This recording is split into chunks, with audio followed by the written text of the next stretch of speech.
3.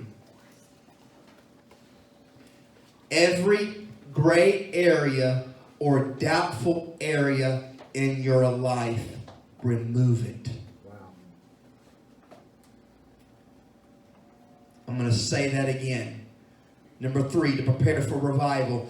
Every gray area in your life, every doubtful area, you need to remove it. What does that mean? If you're having to ask the question, is it good or is it bad? Then guess what? It needs to go. Well, Brother Grady, it doesn't say that I can't watch an R-rated movie in the scripture. I remember when I was first youth pastoring, there was a young man in the youth group that was watching, and his parents were even encouraging a certain movie and some books. Harry Potter. Oh, don't go down that legalistic trail, Brother Grady. Hold on just a minute. I'm not getting legalistic. It's not going to hurt nothing, Brother Grady. Come on. Come on. Let me tell you. Let me tell you this. You still might make heaven if you watch Harry Potter. I believe it's possible for you to go to heaven if you read the books of Harry Potter and watched them. But I don't know anybody that's healing the sick and raising the dead that set those things before them. That's right.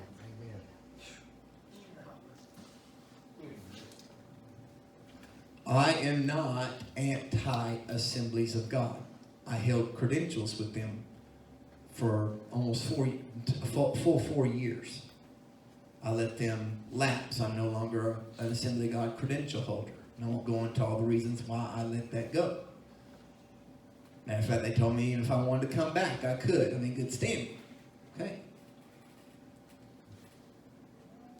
But one of the things that grieved me was all these ministers that were under the age of 40, my age, that would preach that it's okay to drink alcohol as long as you don't get drunk. Now, there are, if you really want to get down to the nitty-gritty, maybe it's possible. However, and I'll just say this, if you drink a beer, you could probably still make heaven. However, you will never, ever have the fire of God.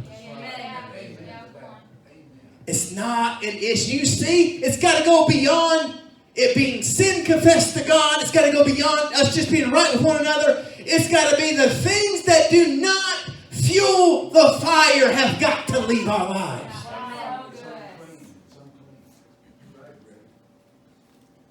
We've made it so much about whether we make heaven or hell that we've missed the idea that it's not even just making heaven, it's us being a people who are consecrated to bring heaven to earth. Right. Yes. Amen. You want revival? Then get the gray areas and the doubtful areas out of your life. Get the alcohol out. I don't think that you'll necessarily punch hell wide open if you smoke a cigarette, but you might just smell like you've been there and back. But could it be that God's asking you, because some of you are bound, and I'm not belittling if you're bound and you're struggling. You've been wanting to get free from years. That's not what I'm talking about. I'm talking about the people who just want to say it's just recreation. Yeah. I'm just relaxing.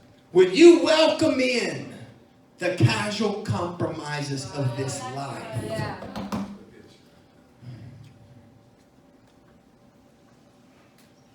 that's just legalism. No, when I'm in love with Jesus, whatever He asks of me, I'll do. Which brings me to the fourth thing.